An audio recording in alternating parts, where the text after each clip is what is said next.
Hi, and welcome to the Unstuck Pod. Very excited today to have Eric Wojtkun with us. Eric, welcome. Good morning. Glad you're here. So I wanted to have you start by telling everyone about your fascinating background. Really, really interesting background. And I think let's start there and then let's see how it got you to where you are today. So, first, thanks for having me on today. It's a great opportunity to get out there and get to know some more people. And the community you're building is the type of person I am. I'm a community builder. So, how did I get there? I'm living in my 21st house where I've lived someplace for more than 3 months of my life.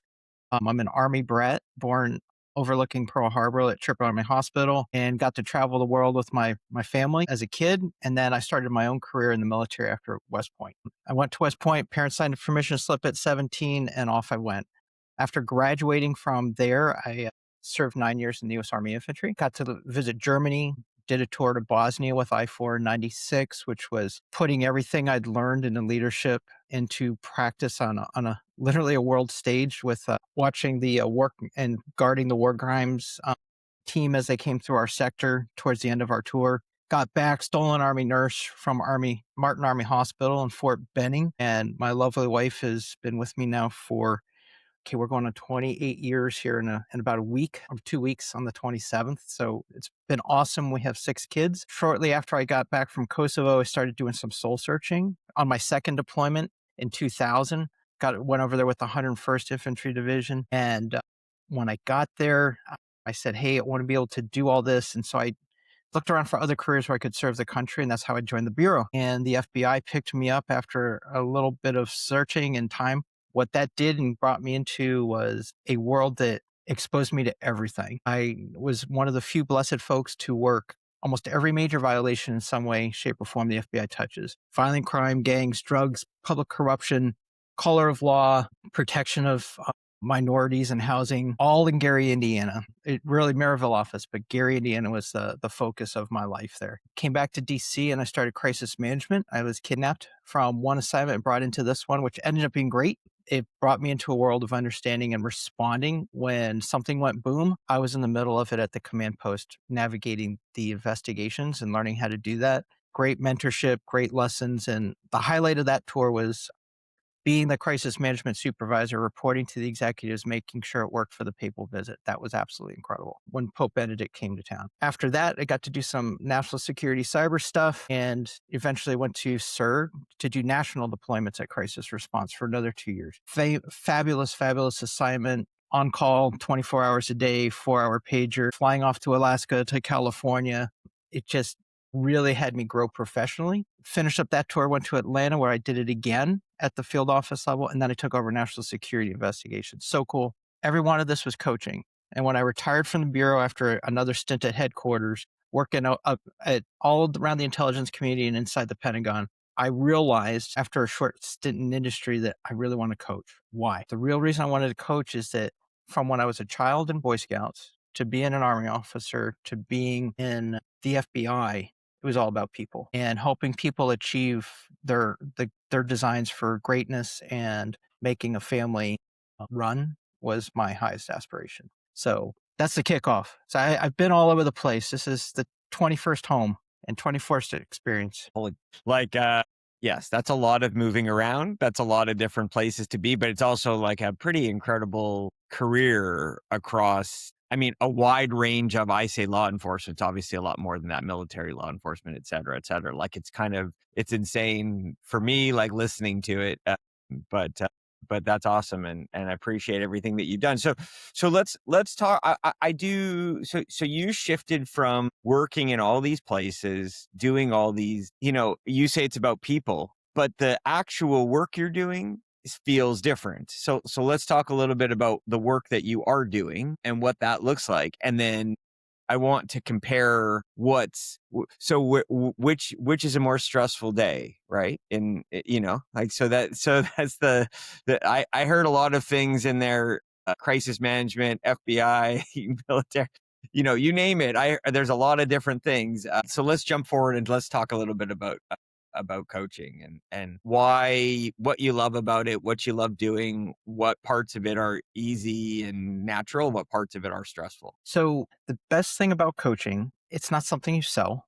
It's something that people need. They want, and that's how they come to you. I agree to coach people who want to be coached. If you don't want to be coached, and if I'm not the right fit for you personality wise, I'm not the one to work with you. So the best part about my coaching and executive coaching is working with the willing, working with the people who want to get better. So that's what makes my job blessedly easy and rewarding at the same time. That's not the world that the executives live in. That's not the world that managers live in on a daily basis, where you always have, no matter what organization you're in, that 10% that doesn't want to, necessarily get along with your objective, your company forecast, your company strategy, your company vision or values. And so helping people navigate those tough moments that I went through in my life is wonderful because they get to benefit from all my gray hair.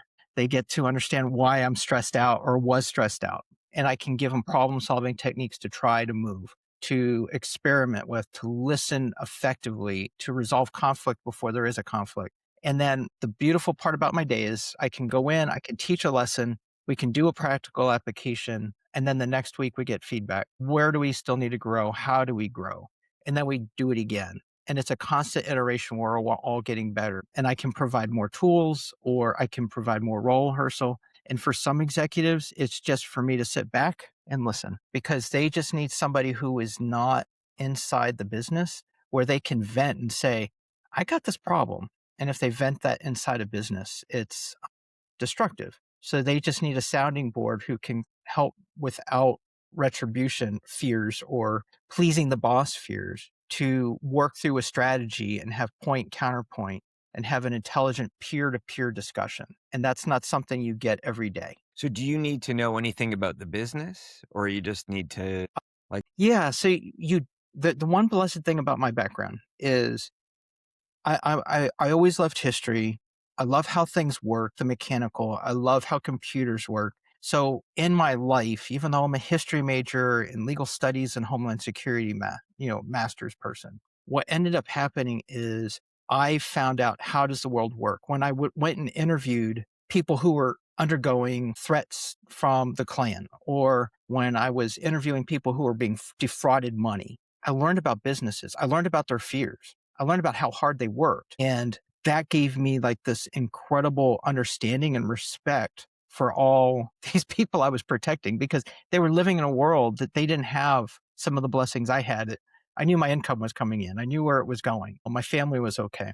So that gave me a long list of experiences in which I could go and talk to people across any business, across any foundation. The foundations and the principles of any business are all the same. Problem solving is the same. It's just understanding how to listen and help somebody work through the logic process. I go back all the time to the OODA loop, the observe, orient, decide, and act. That is the basis of all decision making. I don't care if it's a business decision, a personnel decision, or anything else. And that is how I like to bring people back. What is the situation? What's your experience say? Can I contribute to that discussion? What's the logical decision to make? How do we act on it and hold it accountable to ourselves and to the effect? Business, person, whatever. It's not rocket science, but it's something that when you get to step outside of the moment and the crisis and have a quiet place to think, answers find a way to the surface that make a whole lot of sense. so excuse me, I want to go back to something you said early on when you talked about people have to find you or want you to be coaching. Like you don't have to convince them, they have to want it. So I would imagine so I was a founder of a couple companies for 17 years and in that time, you discover that being a founder is both, the greatest thing and the worst thing. And you have to be incredibly thoughtful and open-minded. And you also have to be incredibly stubborn. And so the question becomes, when do those things come out? So you must work with people who desperately need what you have, but also must be at times not so open-minded, a little bit stubborn, a little bit hard to break through. So what do you do when that's the case? And what advice do you give them when that's the case to kind of move them forward? So in the examples that I've had since I started this business, the easiest way for me to do it is to know what your strategy is, know what your dream is. What's your vision? First, let's define your vision. Where do you want to go? So, Jamie, in 5 years, where do you want this business to be? What do you want this podcast to mean to the world? What's your contribution and what's holding you back? Let's listen. Let's go through our personal inventory. Let's see what our strengths are. It's not necessarily a weakness. What aren't we as great at? Where do we need help? What do we need to modify? And then once we have that common understanding, because you develop yourself, but I can help refine your thinking. That's where the stubbornness will hit. I have founders who, they might be a stickler. It's like, I got to have my hand on every decision my team makes because I am the focal point. Well, how are you going to get out of that? You want to be a big company. You want more than 3 contracts. You want 9, 10, 20, and you're going to need multiple teams to do it. How do you get out of that loop? And constantly bringing them back to what are you going to do to come out of this? You know the answer. What do we take the step with? And it could be that. It could be that the founder is an ideas guy. We have so many geniuses out there who can solve a problem and they just want to solve a problem, but they don't know how to monetize it, or they're afraid to take the next step to monetize it. So, well, what's holding you back from paying your mortgage this month? Let's answer that question. And what's the easiest solution to go with in order to get to your goal of having your product in use, your intellectual property used, and you being able to pay the mortgage? Keep the wife happy. I've done both of those things. And so for me, the answer is know their vision, know what their end dream is. What is their end state? Because for every person I've ever met in life, they want that and they're willing to work towards that. And it doesn't mean they have to give up their dreams. It doesn't have to mean they have to radically overhaul themselves. It means they have to be like water. When they hit the rock, go around it, go over it, go under it, over time, wear it down, but let the process work. It's just a quick analogy in my head as you were giving me the vision. It's like, it doesn't matter who we are. That's who we are. My mentor does it with me. I do it with others, and just keep moving forward. Just keep moving forward towards your goal. And let's do it one step at a time together. So that's how I overcome it. No, I think which is great. So are you typically what's an engagement look like? So how long are you working with people for? Does it vary dramatically? Like, how do you define some of those things? So everything I do is tailored to the need of the person. So I like to work a minimum of a 3 month engagement if it's one-on-one coaching. Why? Because it takes that 90 days to know the person, to find the problem and devise the system or the parts, how you're going to get out of, chip away at that problem, right? That's a minimum of 90 days. My preferred engagements, one of my fellow coaches said, I'd love just to say, I plan on looking at this 7 years from now. When you're ready to move on, I'm ready to move on. Ideally, that would be great. Let's address one set of issues and then go to the next set. So take the immediate, we say it in the military, 50-meter target, reduce those, move forward, make our progress. Look at the 100-meter target, take the 100-meter target down, keep moving down range, and then you're starting to move. And then you can start moving down range yourself. But that's really the engagement. So I make at least a 90-day plan, and I would like to do a year plan. I break down the year plan into 4 quarters. When I talk to them, what's your first set, what's your second set, third set, and fourth set of goals? Why? Because that's an operational period where you can take a lot of individual actions, stack them up, get your KPIs, get your known metrics so that you can prove to yourself that you're growing or the results are coming in. And then we can adjust the next 90 days afterwards, but we still know where we want to be at the end of the year. So I structure that. It's tailored to them. There's no cookie cutter. If they've already got a vision, and the vision's good, I want to go to their marketing. I want to go to their execution. What's keeping that vision from going? So that's how I'll tailor it. So they don't need every block right away. We might revisit it, but I want to make sure that we hit immediate, actionable, definable goals and objectives that can start taking effect at the very first meeting to get them results. Interesting. So now I want to shift gears a little bit so you back to your point, which says I'm not going to force someone to work with me. Can't force someone to work with me. They have to want to do it. How do people, I say, find you, get to know you, figure that out? Because it feels like that relationship, that connection is so important. So how do you know before you've actually started to work together? Usually it's about building trust. So I've taken the Trust Edge certification, so I'm a Trust Edge certified coach as well. Brian Tracy addresses it at Focal Point in his writing. It's that connection. So first off, you've already done this a couple times in the interview. You've reflected words back to me. So what does that mean more? Explain more. So you're coming back and you're showing that care. You're showing that coaching right there. You're asking that. You're asking that tough question, but then the next part is so what is that pain point? What's it worth to you to get over it? What's it worth? And are you receptive to that? I have a tool to fix that. I have coaching that can fix that. I can accompany you while fixing that. It's the wording that that person needs. For some people, it's, going to be letting that person, helping that person recognize that there's a chink in their armor. There's some component that's keeping them from achieving their true destiny. And once they know that, they want to close it. So that's how, I would address that issue. Let me help you close the gap of your pretty impressive program and you're going to fly higher. For other people, it may be about how do I actually form my team and maximize their strengths and minimize their weaknesses. I haven't really worked on that. I want a team, but something's stopping me. Well, let's build that team. And for other people, it's like, I know I'm the vision guy, but I can't make a structure to save my life. Then I will turn on the compliance mode and say, I can help you find structure. Let's do that. So for each type of person, it's finding that outlet.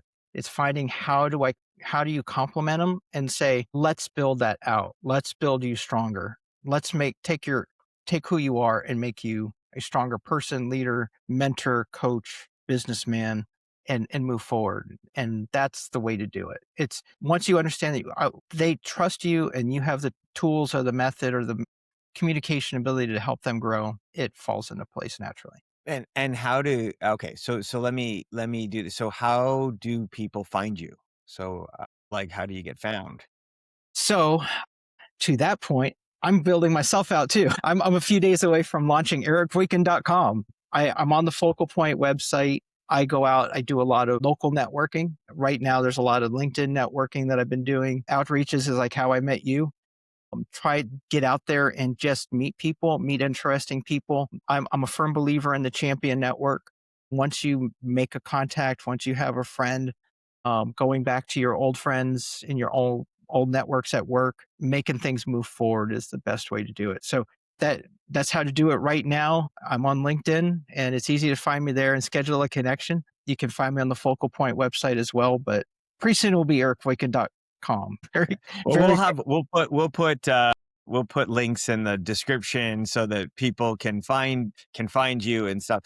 So, okay, so one like last point I wanted to go over with that. So you're building your own business. So you've done all these kind of very very cool different things, and you're building this business. And I love the answers about how you're thinking about and sort of contributing from a coaching perspective. So if you were going to give advice to someone who's not sure whether they need coaching, don't need coaching, not sure what they need, like they're just not sure how to even go about thinking about that and whether it makes sense for them, what would you say? that's when you start asking yourself, what can I do better? And there's gaps in your knowledge, that's the first sign. That's the very first sign that you should be looking for somebody to help mentor, to help be an advisor, to be a peer advisor, whichever stage of business you're in. I'm a firm believer in fractional CFOs. I'm a firm believer in fractional CISOs for small businesses, and think of me as a fractional strategic advisor, somebody who can sit behind you and be the sounding board. So for an example, the typical things I would look at is when you hit Friday, are you able to hit the off button and say, I'm focusing on my family? When the end of the day comes, are you still way behind? That's a typical indicator that you want a refocus. If you're working with employees and you've now said for the 100th time, they just don't get it, I cannot communicate with them, it might be a sign that there's ways to learn how to communicate with different personality types, different generations. There's so much knowledge out there. My daughter's a teacher now. And years ago, we homeschooled all of the kids, and she's teaching in a small school, a small Catholic school in Arizona. But what we learned is that there is so much science out there to teach somebody, coach somebody, to move somebody. To ignore that science and those resources is almost criminal for ourselves and for our businesses or for wherever. So reach out and find the person that connects, find the method that works that you understand. That's the important part. You might have heard, actually, I will tell you right now, I'm now reading like my six different leadership book this year right now, right? And different philosophy, and I talk to different people.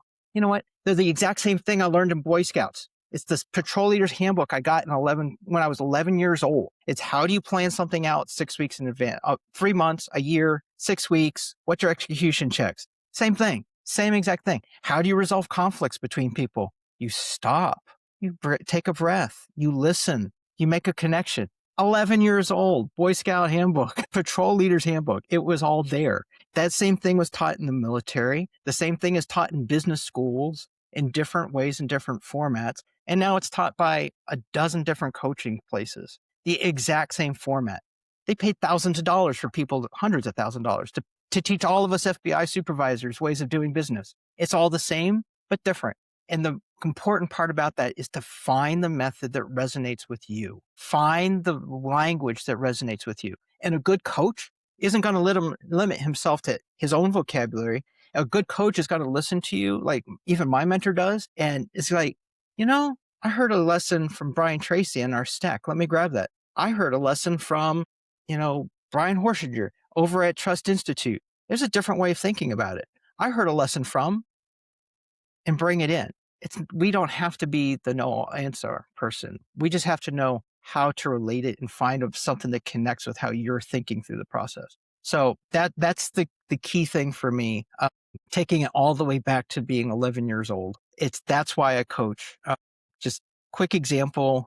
In the desert, my last job in the Army, I had the privilege of working at the National Training Center out in California in Fort Irwin. We bring 5,000 troops in and we send them out to the desert and play war. And in the 2 weeks that they're out there in the desert, it's a fail. Unless you're going to war, it's a pass fail environment. You get promoted or not for a lot of people out there in the desert. And some folks come in and they've been in command for a month and they're taking over. They were a light guy, so they understood rifles and running through, through the woods. Now all of a sudden they've got Bradley fighting vehicles and they're having to think about moving 20 miles to contact instead of a mile. It's a totally different thing. I did that for 20 months and I watched people struggle. But the important part for me was during their struggles, if I saw them getting overloaded, I was able to walk up to them quietly without their supervisors around because they're miles away and just say, is that going to work? What do you think works better? What does the book say? Okay, throw out the book. What's another answer? What are your NCOs teaching you? What are you learning? How are you communicating this? Are you on a timeline? By prodding them into questions and being there and receptive and say, what questions do you have?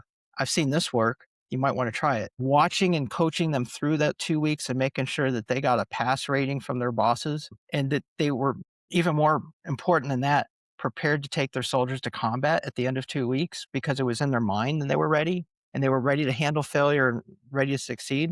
That was the world. That's why I coach. It's the same thing in business. And so that's how I translate everything I've ever done in the same way. I walk into a business and I hear somebody, to your question, they just are a bit frazzled. Small business owner, young kid, under two. I've been there. I got 6 kids. I've been there a couple times trying to put it together, trying to find out how to make payroll, how to expand their business so that they can feed that kid and the mom and keep the house and move out of an apartment, et cetera, et cetera. All the stresses on them. Take it back. Well, there might be a solution for that. Have you thought of this? Well, let's breathe for a second. Okay, I'm here. Let's do it. That is what I love to do because then I see dreams come true. Amazing. I love it. That's fantastic. Well, Eric, listen, this has been great. I really appreciate it. We will get all your information in for everybody in the description. People will find you. They will find you on your new, hopefully on your new website shortly. As part of that, that would be great. Anyway, thank you. And thank you everyone who's watching, listening. Until next time, have a good one. Thank you.